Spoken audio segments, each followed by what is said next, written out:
This is going to be Website Essentials with Herman. It's going to be another 20-minute session. And then at the end of this, the next session in here will be website cover pages with Matt. All right, Herman. Hello, as Johan said, my name is Herman. I'm an account manager here at RunSignup, and I will be taking you through some website essentials. What we're going to be covering is pretty much jazzing your race page up, customizing it. So the menu that we're going to be in the race dashboard is going to be under the race tab and then race website. This is where a bulk of the presentation is going to be. So we're going to start right off with the race theme. So when you get to your race page, which is going to be your landing page where your participants register, make donations, find out about your event. As you can see, we have event tiles that are listed. Below, you're able to add custom sections to provide even more information.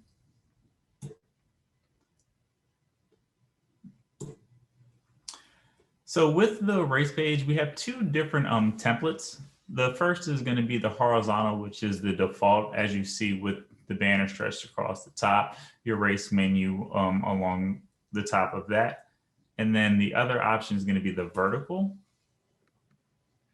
And what that just does is move your menu off to the side, as you can see here, and it just scrolls down the side of your page. So your banner is kind of the top of your website.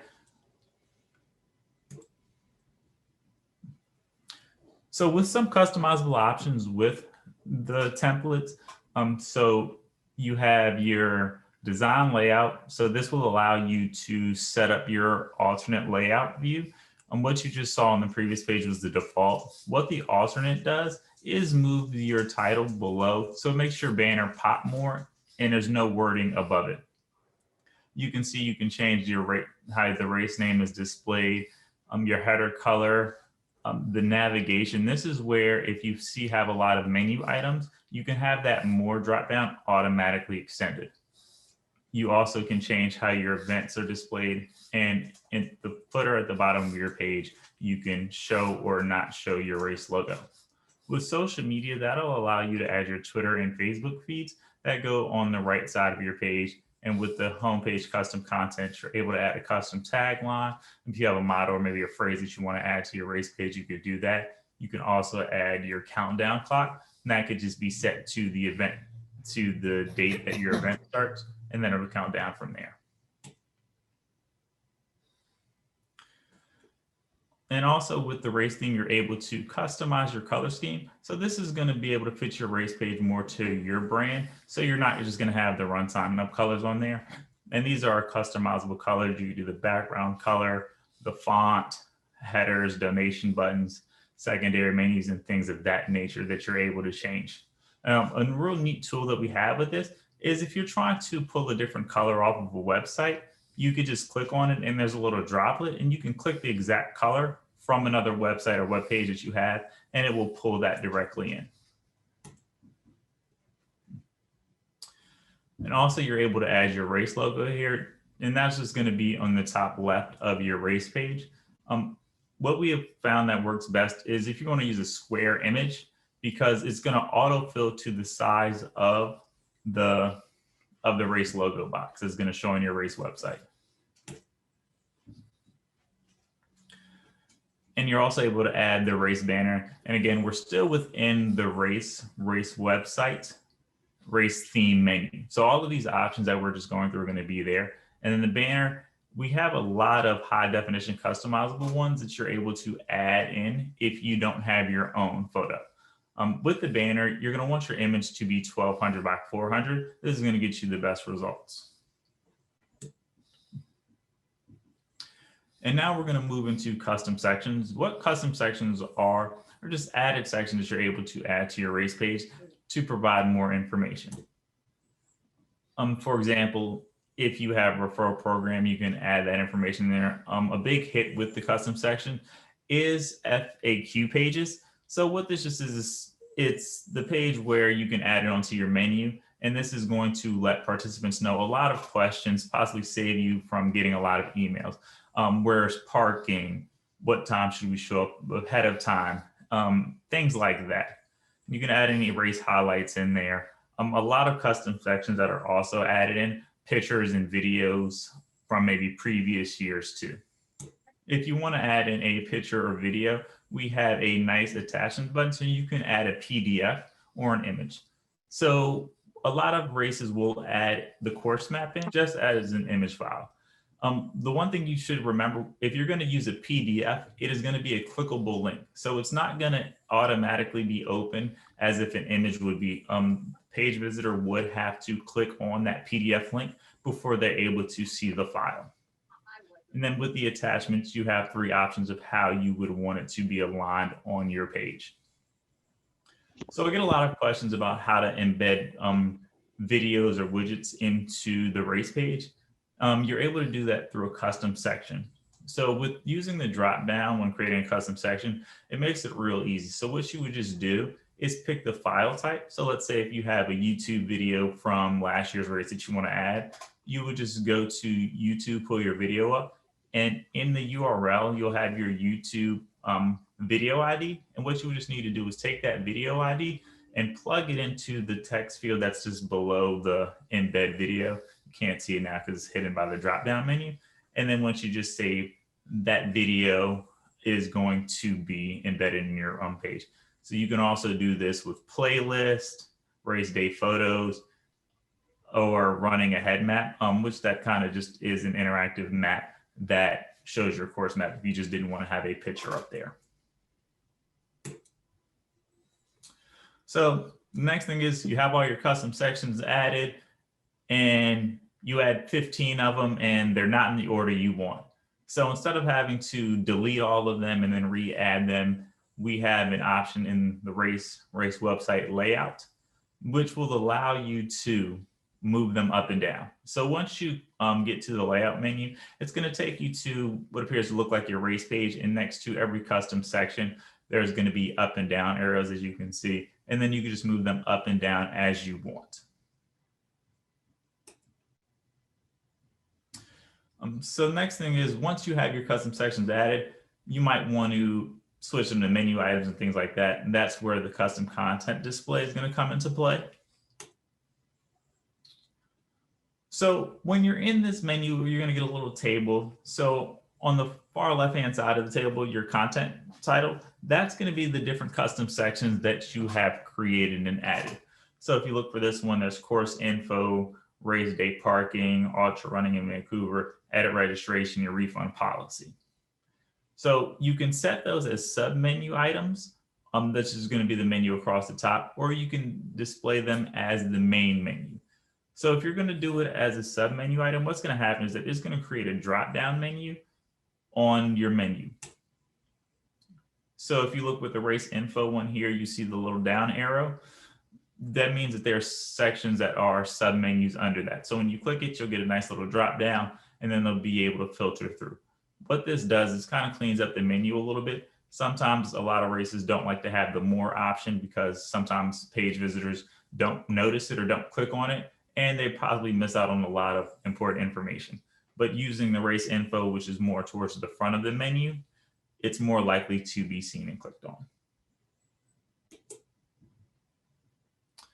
So now menu order. So once you have your custom sections moved around and everything set, and you've made your custom menu items and your sub menu items, you might not like the order of how they're being displayed. So what this menu is going to do, it's a pretty simple click and drag menu where you'll just move them up and down to put them in the order that you would like. So this is fully customizable to make it fit how you want it. Something else that you're able to do here is hide menus. So if you're not ready to have some menus shown until race day or after the event, you're able to do that. And you're also able to hide the sign up button on some of the pages. So this also comes in handy because some organizations will make a donation only race page where they're not having any signups. So they don't want the sign up button to show. That's where they can hide that, and they would only have the donation button showing on the top of the page.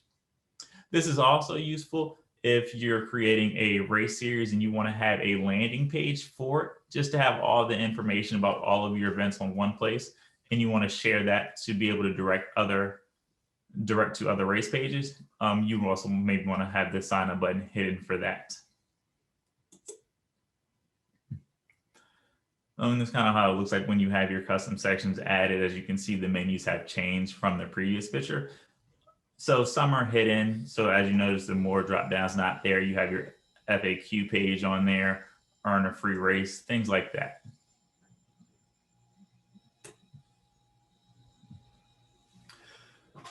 Domains. So with the domains, this is a big feature that we came out with. It brands the website to your organization. Instead of having the runsignup.com / the rest of it, it can be whatever you would like. So for example, have the VancouverTrailRun.com. If you go to take a look at that website, you can put it in, it'll go directly to their RunSignup page, but it'll be branded with their domain. So this way you're not seeing the RunSignup, and it promotes your brand more, and you can share that on your website. You can put it on business cards and things like that instead of having a runsignup.com / race / city state, all of that extra stuff on there, and you can condense it. So with setting up domains, you will need to own the domain, which can be done through GoDaddy, Google Domains, any site like that. The process is broken down into 3 steps with getting your domain pointed. So the process goes domain access. So you are going to need to own your domain. You're going to have to prove ownership with us. And then once that's done, you're going to point the domain to RunSignup. So the first thing that you would do is put in Vancouver Trail Run or your domain in .com. You click on your add domain button. So this is going to take you to your text records. So what these are going to need to be done, these are going to need to be added into your DNS records on the site that hosts your domain.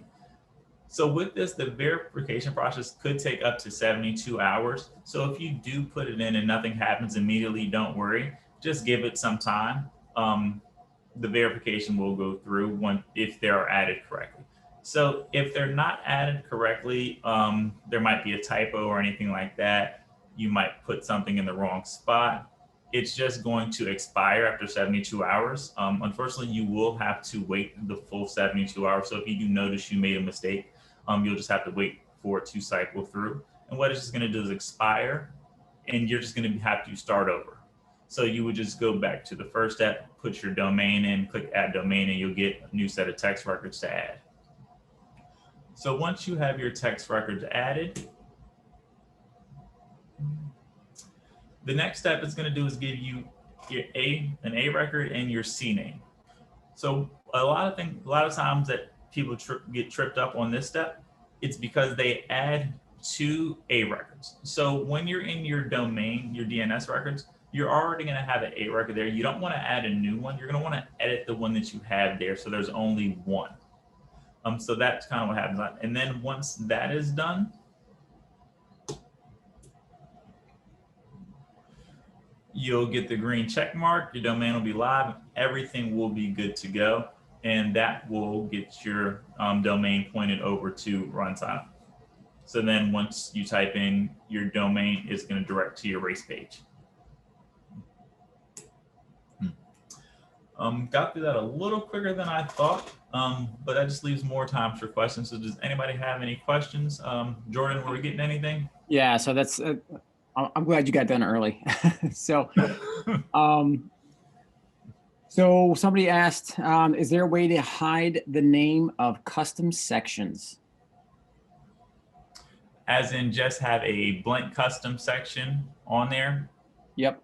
No, so every custom section is going to need to have a title on there. So you can't leave the header blank for it and just put content in there. There is going to need to be a header for your custom section for it to be able to be saved.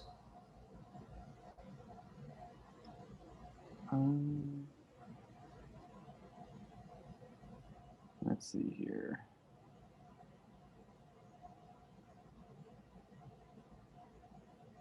We have more questions coming in. Can we have a subdomain, i.e. register.runoakland.com, work with this? Yes, you are able to have a subdomain. So you kind of just go through the same normal process. If you go to our blog, which is just runsignup.blog, and type in subdomain, there is a detailed walkthrough on how to do that. You can also check out our support post, which is help.runsignup.com, and there's step-by-step instructions on how you would be able to do that. The RSU webpage can replace the event website. Yes. Yeah.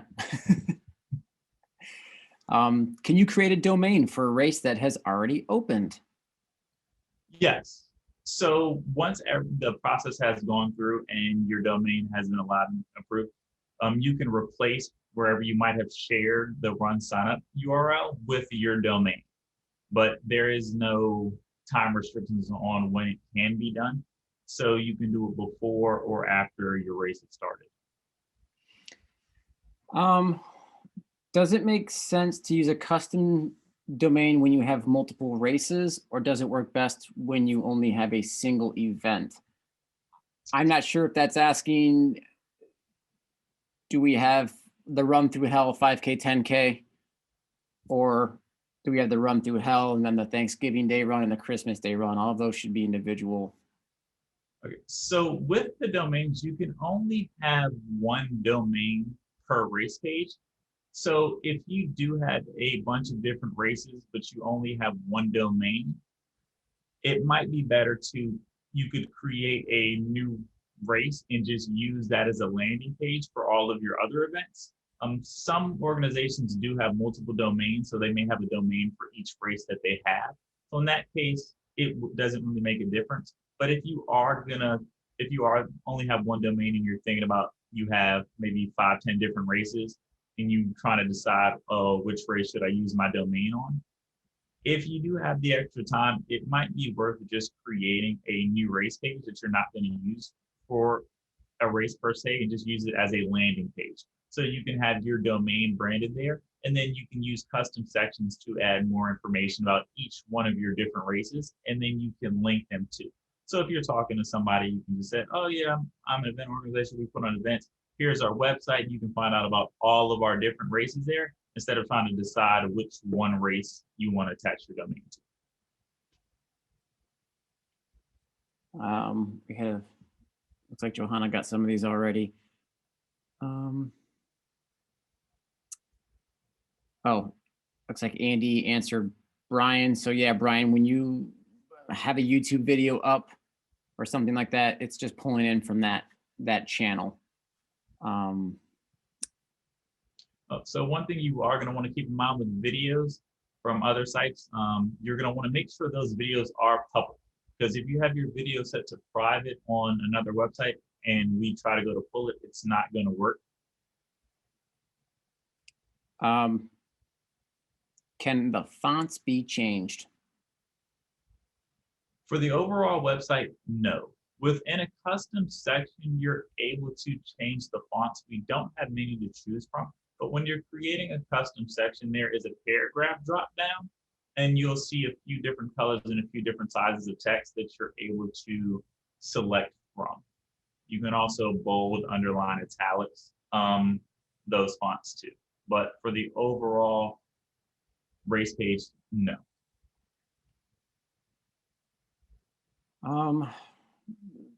Not fully sure on Charles' question here. I think Johanna's asking for some clarification. Is all the virtual run that has the related in-person run? Charles, we'll stick around during the break too if you want to continue to follow up with us on that. Yeah, just not quite sure what you mean. I think we got them all. Cynthia just asked a good one. What's the best way to incorporate a playlist for a virtual run? I can find that blog. So you're able to add a playlist in as on a custom section. That would be on your race page. It might be best because a lot of people use Apple Music, Spotify, those type of streaming services, is maybe create a playlist if you want your runners to have something to run with, and add it as a custom section on your race page, or add it into your confirmation, add those links into your confirmation email. so they can pre-download them to their devices before they go on their runs, so they have them. Within a custom section, they would have to stay on your race page for that music to keep playing. So if they left, it would stop. So I would suggest just creating a playlist on a few of those different music platforms and emailing them out, or just having them posted on your race page. This way participants can get to them, download them to their device, make you download them offline, so they won't need internet access to use them while they're running. So I think this may or may not have been what Charles was asking, but two people have sort of mentioned this. If it's an in-person and a virtual option for the same hybrid event, would you use the same website? Yes.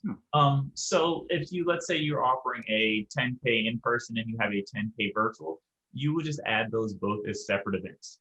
So your in-person 10K can have the in-person settings, and with your virtual, you're able to use the virtual results features for that. I'm also doing a virtual results presentation at 3 p.m. Later on today. So we can kind of might cover some things if you had any other questions pertaining to that. But you would just add both as its own separate event within one race. I think we're going to call that, because we are just a little bit over here, but we'll stick around and keep answering questions on the chat over these 10 minutes. The next session will start officially at 2 o'clock. It's going to be here. It's going to be website cover pages with Matt. If you are looking for a different session at that time, room 2 will have the photo platform, and room 3 will be setting up a ticket event. Thank you, Herman. Thank you.